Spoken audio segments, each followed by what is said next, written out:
अभी तक हमने देखा कि हार्ट की फिजियोलॉजी कैसे होती है, कौन कौन सी डिजीज़ कोज हो जाती है अगर हार्ट की फिजियोलॉजी में डिस्टरबेंस होता है। अभी हम उसको ही आगे कंटिन्यू करेंगे। नेक्स्ट जो हमारा टॉपिक है वो है drug used in congestive heart failure यानी CHF। तो कौन कौन सी ड्रग्स हैं जो CHF के ट्रीटमेंट के लिए यूज़ होती हैं और उनके क्या क्या इफ़ेक्ट्स हैं। CHF is a clinical syndrome. Syndrome means ऐसी डिजीज़ जिसके बहुत सारे सिम्टम्स होते हैं उसे बोलते हैं सिंड्रोम। जो CHF है, कंजस्टिव हार्ट फेलियर है, वो एक क्लिनिकल सिंड्रोम्स हैं during which the centre is unable to pump ample blood to fulfill the metabolic necessities of the body or will do thus solely at an elevated filling pressure। CHF एक ऐसी condition है जिसमें जो हमारा heart होता है वो body की जितनी नीड्स होती हैं उतना ब्लड को पंप करने में फुलफ़िल नहीं हो पाता है, या जिस पर्टिकुलर प्रेशर से वो ब्लड सप्लाई होना चाहिए था उतनी प्रेशर के साथ हार्ट जो है वो ब्लड को सप्लाई नहीं कर पाता है। This condition is called as congestive heart failure और CHF। What is the epidemiology of CHF? Heart failure may be bearing me downside worldwide with over 20 million flocks affected।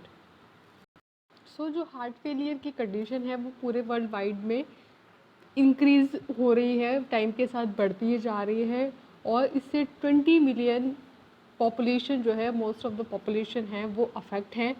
The overall prevalence of heart failure with in the adult population in developed countries it is 2%। जो develop countries है उसमें जो adult की population है उसका 2% जो population है वो CHF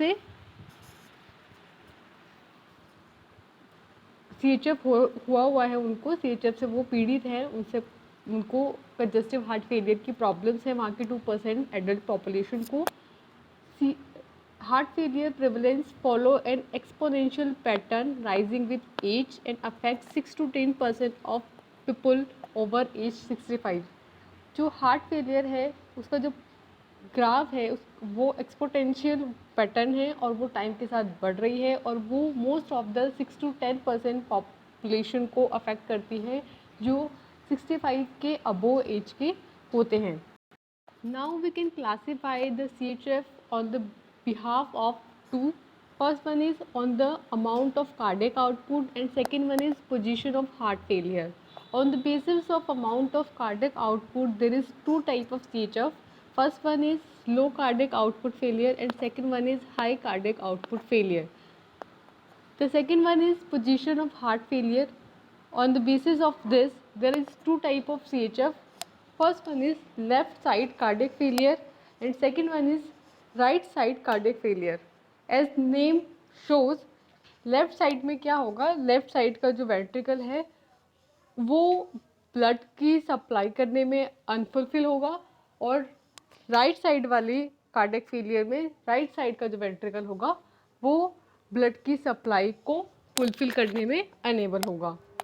नेक्स्ट इनको डिस्क्राइब किया गया है, एक्सप्लेन किया गया है। On the behalf of amount of cardiac output, two types के CHF होंगे, एक तो low cardiac and high cardiac. Low cardiac में क्या होगा, ये मोस्ट फ्रिक्वेंट होता है, जबकि जो हाई कार्डियक होता है हमारा वो वेरी रेयरली होता है, बहुत कम होता है। ये जो लो कार्डियक होता है इसमें metabolic demand of body organs for oxygen are normal and within limits. इसमें जो डिमांड होती है वो ऑफकोर्स ज़्यादा होती है ऑक्सीजन की, पर फिर भी लिमिट्स में होती है, इतनी होती है कि वो थोड़ा ही जो हमारी बॉडी है वो उससे अफेक्ट हुई होती है। बट जो हाई कार्डियक आउटपुट फेलियर होता है इसमें जो मेटाबॉलिक डिमांड होती है बॉडी की वो ज़्यादा होती है और हमारा जो हार्ट होता है उसको उतना फुलफ़िल नहीं कर पा रहा होता है। जो लो कार्डियक आउटपुट होता है उसमें myocardial fraction is prominent factor leading to the failure of systole and diastole function of the ventricles, ultimately result in low cardiac output failure. तो इसमें क्या होता है कि जो मेन फैक्टर है जो सिस्टोल और डायस्टोल के फंक्शन के फेलियर के लिए रिस्पॉन्सिबल है वो है मायोकार्डियल फ्रैक्शन, जिसकी वजह से लो कार्डियक आउटपुट फेलियर होता है। जबकि इस पे जो रिस्पॉन्सिबल फैक्टर्स हैं वो हैं हाइपर थायरॉइडिज्म, एनीमिया, आर्टीरियोवैस्कुलर शंट, ये जो है cardiac high cardiac output failure के लिए रिस्पॉन्सिबल हैं। नेक्स्ट है हमारा based on the position of heart failure. तो पोजीशन के बेसिस पे दो टाइप के हमने देखे, left side and right side. Left side में क्या होगा, result in right side cardiac failure, मतलब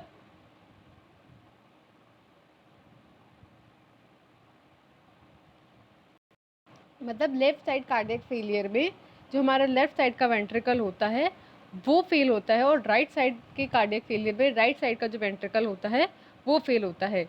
insufficient pumping action of left ventricle is responsible for accumulation of blood in the ventricles. तो वो जो लेफ्ट साइड का आपका वेंट्रिकल होता है वो बॉडी की जो डिमांड है उसको फुलफिल नहीं कर पा रहा होता है, उनको ब्लड सप्लाई नहीं कर पा रहा होता है।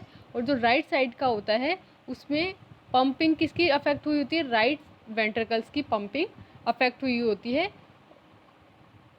जिसकी वजह से राइट वेंट्रिकल्स में जो ब्लड है उसका एक्यूमुलेशन हो जाता है। Left ventricle fails to accept और collect the blood from lungs due to back pressure.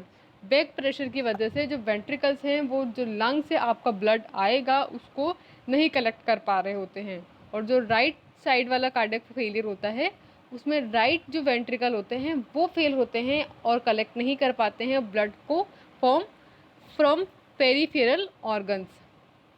जो लेफ्ट साइड का होता है इसमें पल्मोनरी कंजेशन और ओडिमा इज़ फाइनली रिजल्टेंट होता है। इसका जो फाइनली रिजल्टेंट निकल के आता है वो होता है ओडिमा और कंजेशन, और जो राइट साइड वाला होता है उसका फाइनल रिजल्टेंट निकल के आता है पेरिफेरल जनरलाइज्ड ओडिमा।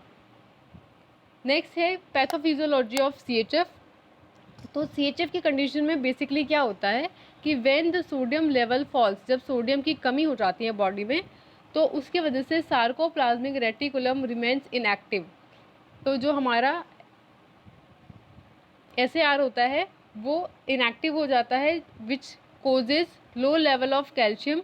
जब सार्कोप्लाज्मिक रेटिकुलम इनएक्टिव होगा तो उसकी वजह से कैल्शियम का जो लेवल है वो कम हो जाएगा, जो उसका रिजल्टेंट क्या होगा, leads to weak myocardial systole, जिसकी वजह से जो मायोकार्डियल सिस्टोल है उसका जो प्रेशर होगा वो कम होगा, क्योंकि कैल्शियम किसके लिए रिस्पॉन्सिबल है, मायोकार्डियल सिस्टोल के लिए। और कैल्शियम रिलीज कहाँ से होता है, सार्कोप्लाज्मिक रेटिकुलम से।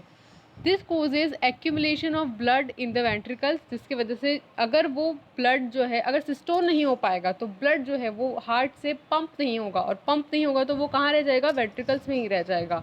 That leads to ventricular distension, जिसकी वजह से वेंट्रिकुलर डिस्टेंशन हो जाएगा।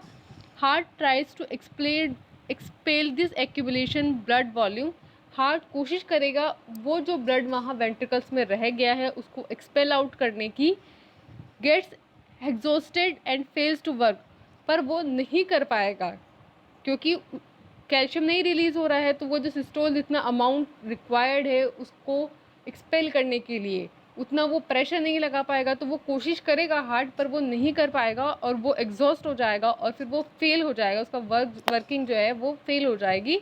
This failure due to accumulation of blood volume is defined as congestive heart failure.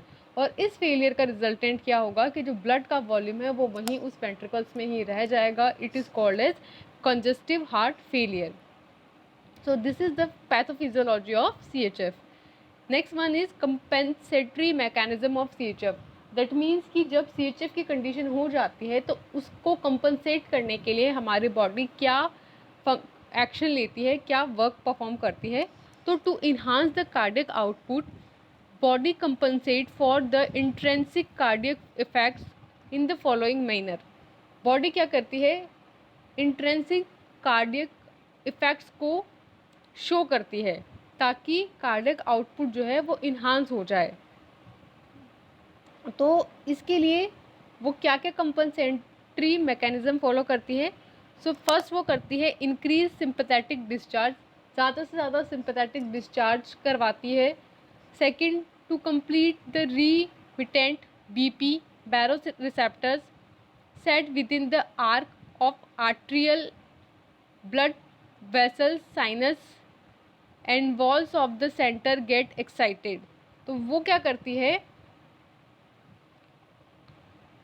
रिमिटेट करती है बीपी को, वापस से जो वो ब्लड प्रेशर है उसको वापस से उतना ही मेंटेन करने की कोशिश करती है। इसके लिए वो बैरो रिसेप्टर्स को एक्टिवेट करती है। बैरो रिसेप्टर्स वो रिसेप्टर्स होते हैं जो ब्लड प्रेशर के मेंटेनेंस के लिए रिस्पॉन्सिबल होते हैं and these are found in the arc of arterial blood vessels, sinus और वॉल्स में ये प्रेजेंट होते हैं।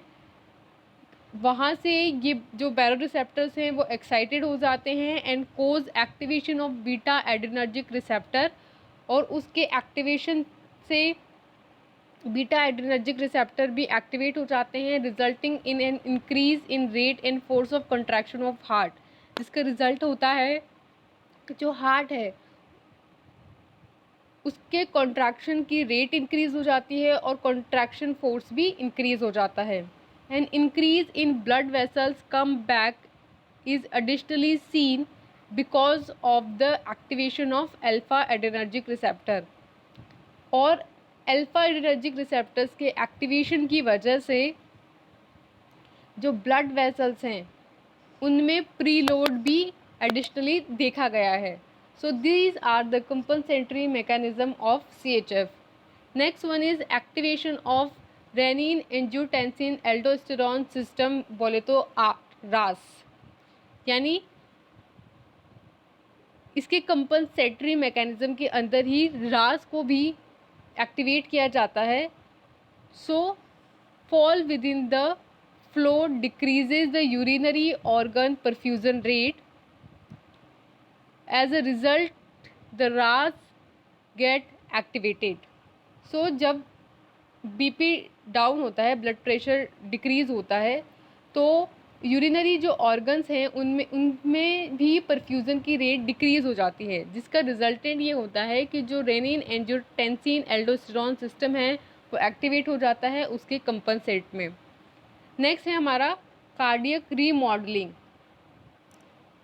सो कार्डियक रीमॉडलिंग का मीन्स क्या होता है? री मतलब अगेन एंड मॉडलिंग मतलब उसी मॉडल को दोबारा से तैयार करना, यानी कि क्योंकि हमारा कार्डियक जो है, हमारा हार्ट जो है वो प्रॉपरली फंक्शन नहीं कर पा रहा है, तो किस तरीके से उसे दोबारा से तैयार किया जाए। तो it is the most vital mechanism by the body stipendiary for the intrinsic internal organ affects. So ये जो है एक बहुत इम्पॉर्टेंट एक वाइटल सी मैकेनिज़्म है, बॉडी के थ्रू ये कंडक्ट होती है, जिसमें क्या होता है जो इंट्रेंसिक इंटरनल ऑर्गन्स होते हैं वो अफेक्ट होते हैं। It involves changes with in the form of the centre. इसमें क्या होता है, जो सेंटर होता है हमारी बॉडी का उसमें चेंजेस होते हैं, फ्रॉम ट्रेडिशनल टू स्फेरिकल, सब तरीके के चेंजेस होते हैं because of cardiac muscle hypertrophy, क्योंकि जो कार्डियक मसल्स हैं उनमें हाइपरट्रॉफी कोज हो जाती है, तो उसके कंपोनेंट में जो बॉडी है उसके सेंटर्स में बहुत सारे चेंजेस होते हैं। During cardiac remodelling the connective tissue cells as well as abnormal myocardial cells undergo proliferation and dilation instead of stretching under the influence of angiotensin second. So basically जो cardiac remodelling होती है उसके अंदर जो हमारे connective tissues की sales हैं और हमारे जो मायोकार्डियल सेल्स हैं यानी हार्ट की सेल्स हैं जो अबनॉर्मल हो चुकी हैं, वो प्रोलिफरेशन करती हैं, मतलब अपनी ग्रोथ करती हैं, वो मल्टीप्लाई करती हैं एंड डिवाइड करती हैं एंड प्रोलिफरेट करती हैं और डायलेट करती है इंस्टेड ऑफ स्ट्रेचिंग, क्योंकि जो हमारा हार्ट है वो स्ट्रेच नहीं हो पा रहा है उतना अमाउंट में, वो कॉन्ट्रैक्ट और रिलैक्स नहीं कर पा रहा है, उसकी स्ट्रेचिंग कैपेसिटी जो है वो डिस्टर्ब हो गई है। तो इसलिए जो हमारी मायोकार्डियल सेल्स हैं और जो हमारी कनेक्टिव टिश्यू की सेल्स हैं वो डायलेट होती हैं और प्रोलिफरेट होती हैं, जो कि एंजियोटेंसिन सेकंड के इन्फ्लुएंस की वजह से होता है। नेक्स्ट है हमारा clinical manifestation slash science and symptoms, कि क्या क्या सिम्टम्स हैं, साइन एंड सिम्टम्स हैं जिससे हमें पता चलेगा कि CHF की कंडीशन कोज हुई है। सो उसमें है पहला fluid retention, pulmonary congestion, dyspnoea and orthopnoea, where dyspnea means shortness of breath and orthopnea means when we are laying then we can't breathe, which is called as orthopnea. So these are the clinical symptoms of CHF. Next is CVS manifestation, कि कैसे हमें पता चलेगा कि भाई CVS की condition किसी human being में प्रेजेंट है। सो रेस्टिंग ट्रैकीकार्डिया, अगर वो रेस्टिंग कंडीशन में है फिर भी उसकी हार्ट बीट फास्ट चल रही है तो उसको CHF है। Next is ventricular arrhythmia. Next is enlargement of heart, कि हार्ट का जो साइज़ है वो नॉर्मल से ज़्यादा है तो भी CVS मैनिफेस्ट होता है। नेक्स्ट इज रीनल मैनिफेस्टेशन, कि कैसे आप किडनी को देख करके ये पता करोगे कि किसी को CHF की कंडीशन है। तो उसमें है नॉक्टियूरिया एंड ओलिगोयूरिया। नॉक्टियूरिया मीन्स जो स्लीपिंग कंडीशन है उसमें अगर कोई इंसान को अनफ्रीक्वेंटली यूरिनेशन हो रहा है तो which is called as nocturia. And oliguria means disturbance in urine, may be उसको जो है यूरिनेशन में प्रॉब्लम है। तो these are the renal manifestations. Next is other manifestation, मतलब कि और कौन कौन से साइन एंड सिम्टम्स हैं जिससे हमें CHF का पता चलेगा। तो इसमें है reduce cardiac output, lead to poor perfusion of skeletal muscles resulting in fatigue. तो अदर जो सिम्टम्स हैं उसमें हैं कि जो जिस ह्यूमन बीइंग को CHF होगा वो जल्दी थक जाएगा और जिसकी स्केलेटल मसल्स हैं वहाँ तक प्रॉपरली जो कार्डियक फ्लो होगा, कार्डियक आउटपुट होगा वो नहीं होगा, जो ऑर्गन्स हैं वो पुअर परफ्यूजन होंगे उसमें। Next reduce flow result in poor perfusion of muscles leading to fatigue, तो जो ब्लड का फ्लो है वो कम हो जाएगा, कार्डियक आउटपुट कम हो जाएगा, जिसकी वजह से पुअर परफ्यूजन होगा और जिसकी वजह से फटीग की जो कंडीशन होगी वो कोज होगी। तो ये थे इसके सारे sign and symptoms. Now non drug treatment और नॉन फार्माकोलॉजिकल अप्रोच मीन्स बिना ड्रग दिए कैसे हम CHF को ट्रीट कर सकते हैं। सो उसमें है फिजिकल एक्सरसाइज, आप एक्सरसाइज करके मोर ऑक्सीजन कंज्यूम करिए। नेक्स्ट सॉल्ट इंटेक, ज़्यादा अमाउंट में सॉल्ट इंटेक कीजिए ताकि ब्लड प्रेशर वहाँ पे मेंटेन हो। नेक्स्ट फ्लूइड इंटेक, ज़्यादा से ज़्यादा ड्रिंक्स एंड वाटर का कंज्यूम करें। अल्कोहल कंजप्शन, लिक्वियोरिस इंटेक करें सो दैट आपको CHF जो है वो बिना ड्रग के भी ट्रीट किया जा सकता है। नेक्स्ट इज़ ड्रग थेरेपी, कि अगर आप ड्रग से ट्रीट करेंगे तो कौन कौन से ड्रग्स हैं जो यूज़फुल होगी CHF में। तो ऑन दैट बिहाफ 3 क्लास में डिवाइड किया गया है। First one is positive inotropic drugs. Inotropic means जो फोर्स ऑफ कंट्रैक्शन को बढ़ा देंगी, तो ऐसी ड्रग्स जो फोर्स ऑफ कंट्रैक्शन को बढ़ा देती हैं। सेकेंड वन इज़ वेसोडाइलेटर, जो वेसल्स को डायलेट कर देंगी ताकि इजीली ब्लड का फ्लो हो सके। And third one is miscellaneous drugs for chronic failure. पहली क्लास में जो ड्रग्स आती हैं वो है cardiac glycosides which is called, जिसका एग्जाम्पल है digoxin. Second one is beta agonist जिसका एग्जाम्पल है डाईब्यूटामीन।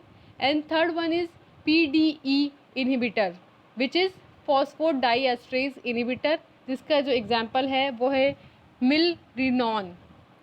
नेक्स्ट जो हमारे वेसोडाइलेटर्स आएंगे उसमें भी 3 क्लासेस आती हैं। First one is same PDE inhibitors, second one is nitroprussides, nitrates and hydrazines, and third one is loop diuretics ACE inhibitors and nesiritide. जो थर्ड हमारी क्लास है वो है मिससेलेनियस ड्रग्स जिसमें आएंगी बीटा ब्लॉकर्स एंड स्पायरोलैक्टॉन्स। नेक्स्ट है आइनोट्रॉप्स। जैसा कि हमने बताया कि आइनोट्रॉप्स वो होते हैं जो फोर्स ऑफ कंट्रैक्शन को इंक्रीज कर देते हैं। सो इसके अंदर फर्स्ट पॉइंट में बोला है कि increase force of contraction. Next, all increase intracellular cardiac calcium +2 concentration. ये सभी क्या करते हैं, जो इंट्रासेलुलरी कार्डियक में जो कार्डियक सेल्स है उसमें कैल्शियम की जो कंसंट्रेशन है उसको इंक्रीज कर देते हैं, जिसकी वजह से क्या हो सकेगा, जो कॉन्ट्रैक्शन और रिलैक्सेशन है, जो सिस्टोल है, वो ज़्यादा हो सकेगा। इसके अंदर जो एग्जाम्पल्स आते हैं जो आइनोट्रॉपिक इफेक्ट शो करते हैं, जो ड्रग्स आती हैं वो हैं digitalis which is a cardiac glycoside, dobutamine which is a beta adrenergic receptor agonist and milrinone. Next है हमारे नॉन फार्माकोलॉजिकल अप्रोचेस, जिसमें हमारी फर्स्ट आती है कार्डियक ग्लाइकोसाइड। तो क्या होते हैं कार्डियो ग्लाइकोसाइड, इनका क्या मैकेनिज्म ऑफ एक्शन है और इनकी डिटेल अब हम देखेंगे। सो फर्स्ट है हमारे कार्डियो ग्लाइकोसाइड का मैकेनिज्म ऑफ एक्शन कि कैसे ये वर्क करती हैं। तो बेसिकली जो है affect on cardiovascular function in CHF की कंडीशन में ये बेसिकली कार्डियोवैस्कुलर फंक्शन को अफेक्ट करती हैं।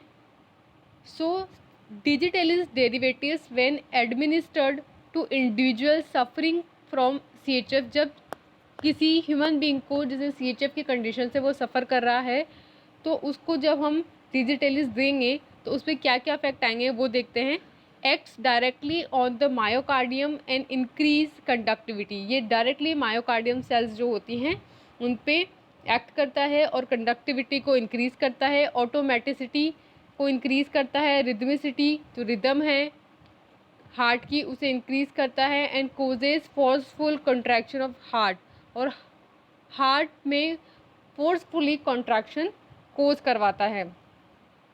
So this is the mechanism of action of digitalis.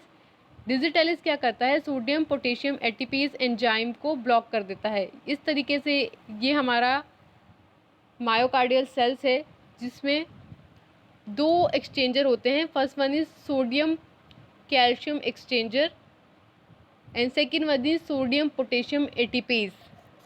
तो जो हमारा डिजिटेलिस है वो आकर के इस वाले रिसेप्टर्स पे बाइंड होगा और उसे ब्लॉक कर देगा, जिसकी वजह से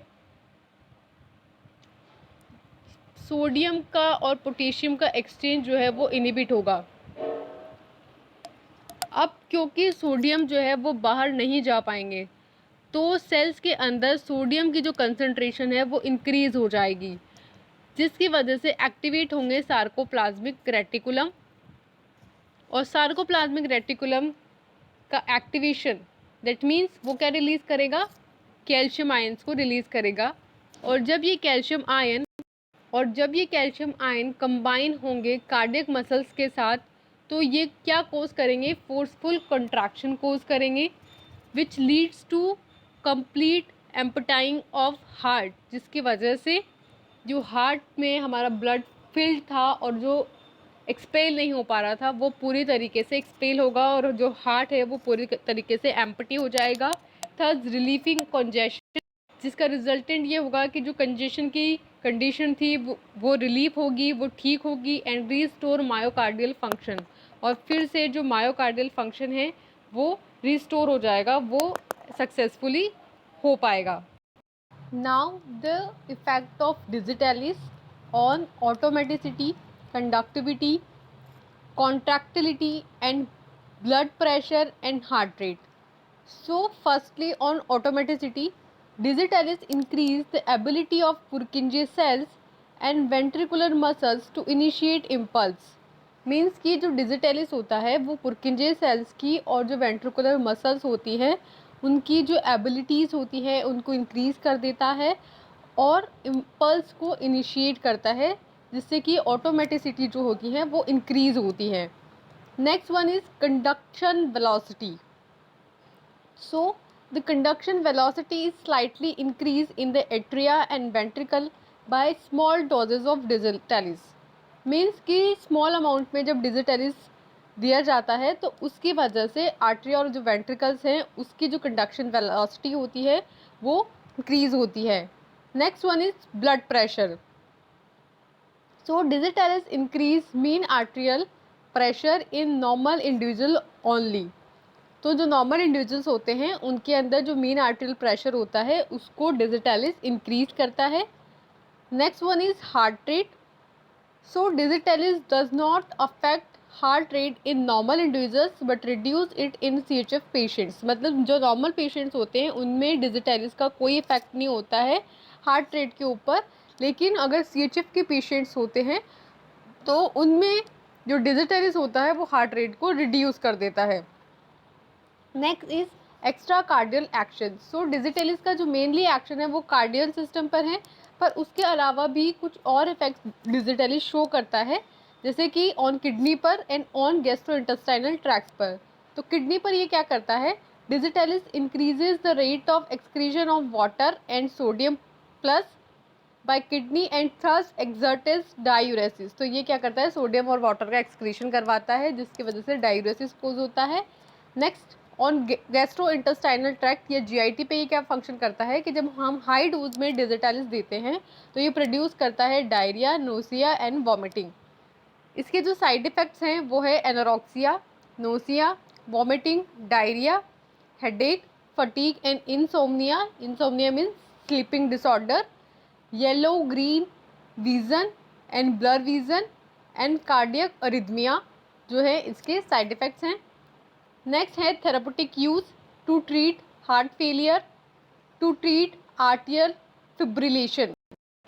सो आर्टियल फिब्रिलेशन का क्या मतलब होता है कि पुअर ब्लड फ्लो की वजह से जो हार्ट होता है वो रैपिडली हार्ट बीट होती है, जल्दी जल्दी वो पंप हो रहा होता है, उसको बोलते हैं atrial fibrillation. And to treat atrial flutter.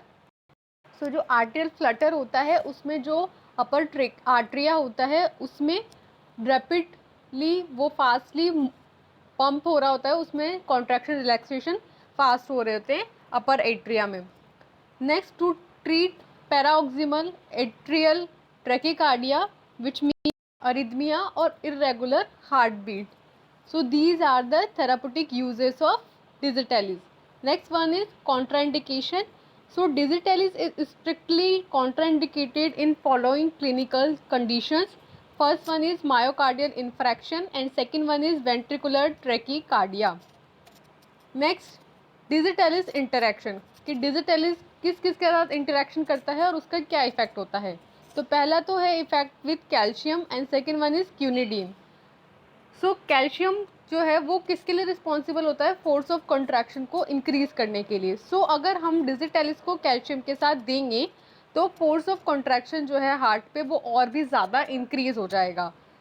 So calcium ion increases the force of contraction of heart.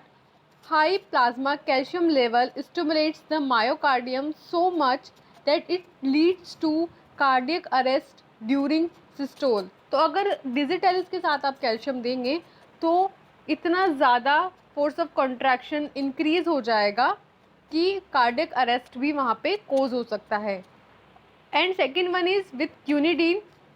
तो quinidine when administered in individuals taking digitalis increase serum digoxin level.